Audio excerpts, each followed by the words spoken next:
Na Venezuela, o que Nicolás Maduro decidir está decidido. Mas ele não pode esquecer que é presidente de um só país em uma comunidade de quase 200 outros. E não é Velho Oeste.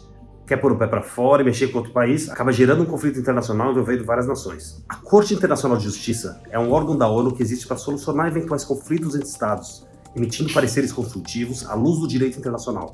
No dia 1º de dezembro, essa Corte Internacional provisoriamente determinou que, enquanto não chegar a uma definição diferente do que existe atualmente no território disputado na Guiana, a Venezuela não pode tomar nenhuma ação concreta que mude esse status. A Corte Internacional de Justiça decidiu nesta sexta-feira que a Venezuela deve se abster de anexar parte do território da Guiana. Deixou claro que qualquer ação concreta para alterar o status da região deve ser interrompida. Mas Nicolás Maduro já deixou mais que claro o seu desejo de anexar à força o território.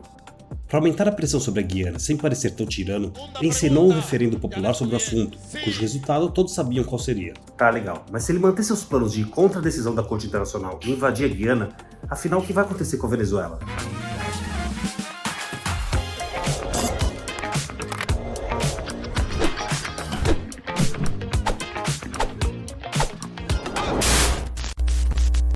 Para explicar rapidamente, desde que a Holanda, que controlava aquela região nos séculos 17 e 18, transferiu tal controle para o Reino Unido, a demarcação fronteiriça entre a Guiana Britânica e a Venezuela nunca ficou totalmente definida.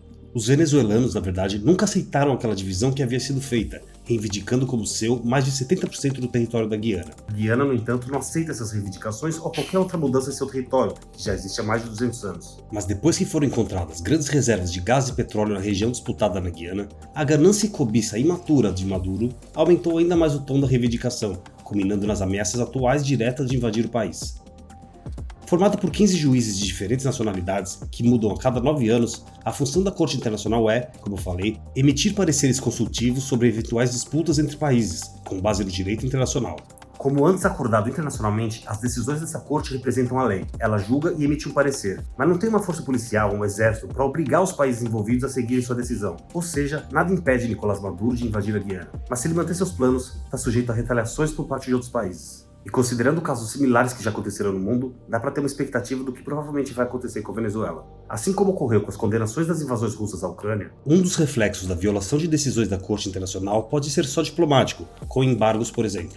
Mas pode também ser uma resposta militar internacional, como também já ocorreu na história. Em 1990, quando Saddam Hussein violou uma lei internacional e invadiu o Kuwait, foi gerada uma resposta militar conjunta de dezenas de países, liderados pelos Estados Unidos, que, em 1991, invadiram o Iraque para libertar o Kuwait.